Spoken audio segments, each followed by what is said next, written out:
using an Arduino Portenta H7 in a Linux environment. Welcome to Unboxing Tomorrow and our latest projects in electronics, robotics, and communication systems. The industry-focused Arduino Portenta has so far been good at all three, so I'd like to show you how to get it running in a Linux environment. As a follow-up to our previous video, which used the Arduino as a wireless access point, I should note that the program we made does accept Unicode UTF-8 in the access point name. This name, or SSID, will permit you to use non-Western characters and even emojis thanks to UTF-8 support in the Arduino Integrated Development Environment, or IDE.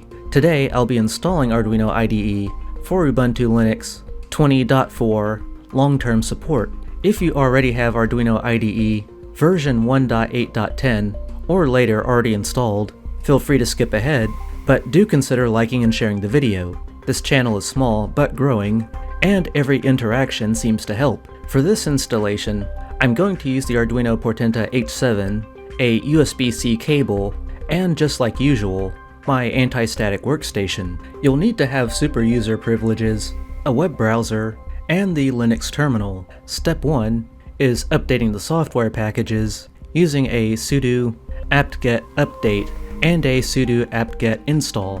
The -y will automatically confirm, and note this may take several minutes. While it's running, I'd like to thank TorGuard VPN for helping make videos like this one possible. VPNs, or virtual private networks, can help reduce your exposure to online tracking, malicious hackers, and other cyber criminals. TorGuard VPN is the VPN that I use for this purpose, and when you use the link in the description, Unboxing Tomorrow receives a small commission at no additional cost to you.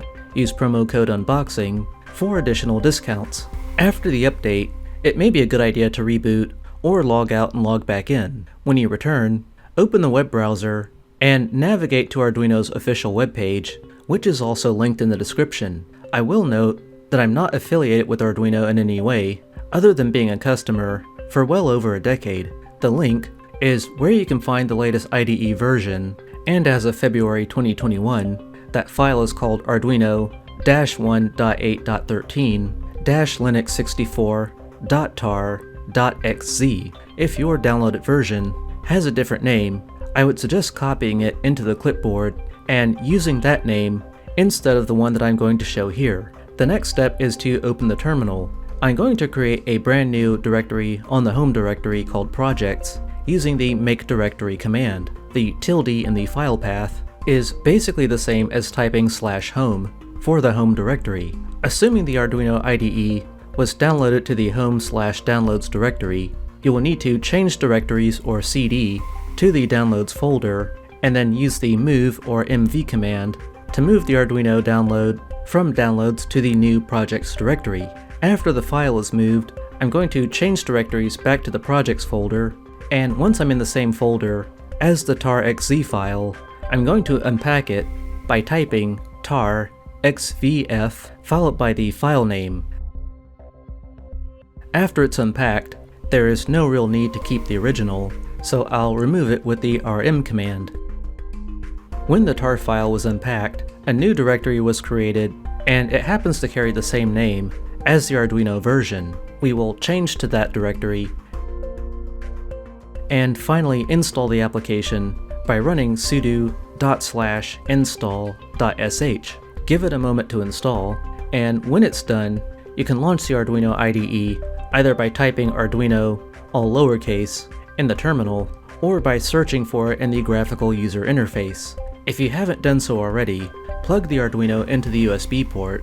Basic Arduinos, such as the ones using AVR microcontrollers, will probably have hardware support right off the bat, but the Portenta H7 uses the STM32H7 processor, and we need to add its support by navigating to Tools, Board Managers.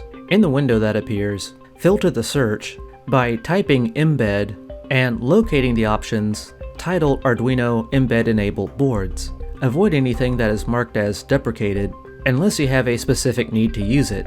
Hit the installation button and be prepared to wait for a few minutes. When it's complete, you should now be able to upload sketches to the Portenta H7 by selecting the M7 core under Tools, Board. M7 is the main core, and we saw how to use the second core, the M4, in a previous video. If you encounter the error, can't open device, permission denied, you might be able to avoid it by adding your Linux user account to your machine's dial-out group. To do so, return to the terminal and do a ls-l/dev/tty-acm*. In my case, this was the result, showing teletype ACM0. The digit at the end might be a different number for you, and you might get multiple results. Regardless, you want the one associated with dial-out. Copy the name of the teletype ACM, you'll need it later, and then find your current username by typing whoami in the terminal. Finally, you can add that username to the dial-out group using sudo usermod -a -G dial-out and your username. My username is developer, and this command resulted in developer no longer getting the error. And that's it. If you found this useful, consider liking and sharing the video. The monthly Patreon poll for February 2021 wants to know if you have a preference for a specific hardware architecture or development platform that you would like to see in a future video. This includes Arduinos, and I do have new ones that I have yet to feature. Stay posted for more videos in electronics, robotics, and communication systems, and as always, have a great day.